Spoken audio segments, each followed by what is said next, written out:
I wasn't even supposed to be there. It was a dare. A dumb, ego-driven dare from my friend Alex, who worked part-time as a museum guide at the abandoned district jail in Alcatraz in San Francisco. The place had been closed since the 1980s and was mostly forgotten, except by thrill-seekers and ghost floggers. It reeked of wet stone, mold, and something I couldn't name. Something foul. Alex had keys. I had something to prove. He locked me into cell 17, deep in a wing no longer open to the public. Midnight to 6, just stay alive, okay?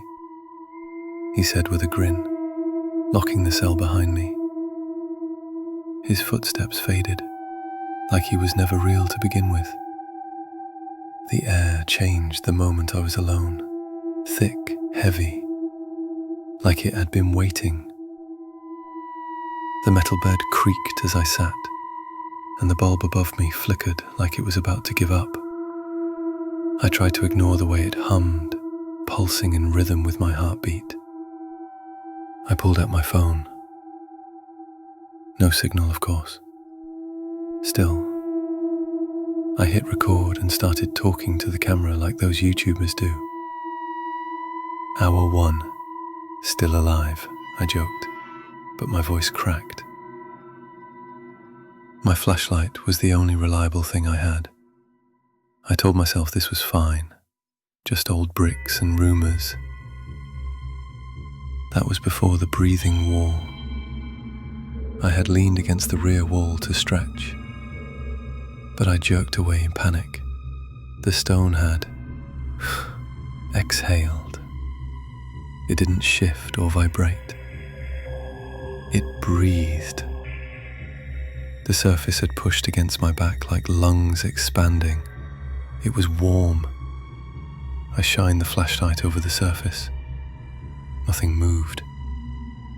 Still, I backed away, my spine tingling like it had been touched. That's just heat expansion, I muttered out loud, more to keep myself company than to explain anything. The silence that followed was too deep. No rats, no creaks, just a crushing, unnatural quiet. Then, a cough. It came from the next cell over, dry, rattling, very human. I jumped, froze. "Alex?" I called, half hoping he'd snuck back to prank me. No answer. Then came the sound of slow, dragging fingernails across the floor. Scrape, scrape, closer. I aimed my flashlight at the bars. Nothing. But the sound kept coming. My flashlight dimmed. My heart felt too big for my chest. I held my breath as the sound stopped right outside my door. A pause. Then, 2 slow taps on the metal. Knock, knock. My blood turned to ice. The flashlight died. I fumbled for my phone. Pitch black. I was suffocating in the dark, and then I wasn't alone.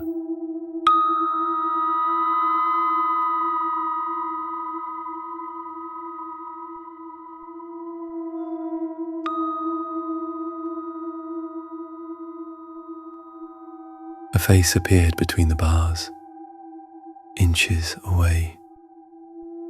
Hollow eyes, skin like stretched wax, lips stitched closed with something that glistened in the dark. My screen ripped through the cell, but there was no echo, just stillness. The face didn't blink, didn't move. Then it was gone. I backed into the corner, shaking, crying, trying to convince myself I imagined it. My hands clutched the cold sink. That's when I noticed the writing, carved into the wall right above the basin. I never left. The letters were deep, jagged. I ran my fingers over them, they were fresh. I banged on the bars, screaming for Alex. My voice bounced back like rubber. From the far end of the corridor, one by one, the lights began shutting off. Boom, boom, boom. Darkness surged toward my cell like a wave of ink. And everything stopped. Silence. No wind. No footsteps. Just pressure. The cell door creaked. I turned slowly. The lock was open. No one in sight. My flashlight flickered back on by itself, dim but usable.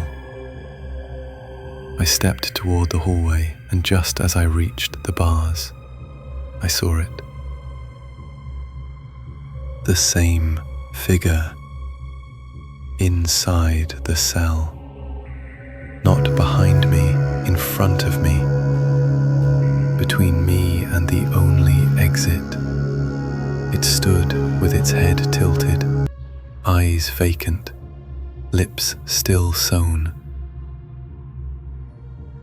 I backed up instinctively and bumped into something cold. I didn't want to turn around. I knew, somehow, something else was now behind me. I ran into the far corner, crouched, and waited for sunrise. But time didn't pass normally. My watch ticked, but the hands spun wrong, minutes jumping, rewinding. I heard voices whispering in reverse. My vision blurred. At one point, I think I passed out. I woke up on the floor, arms scratched, lip bleeding. Alex was there, pale and trembling. "The cameras went dead," he whispered. I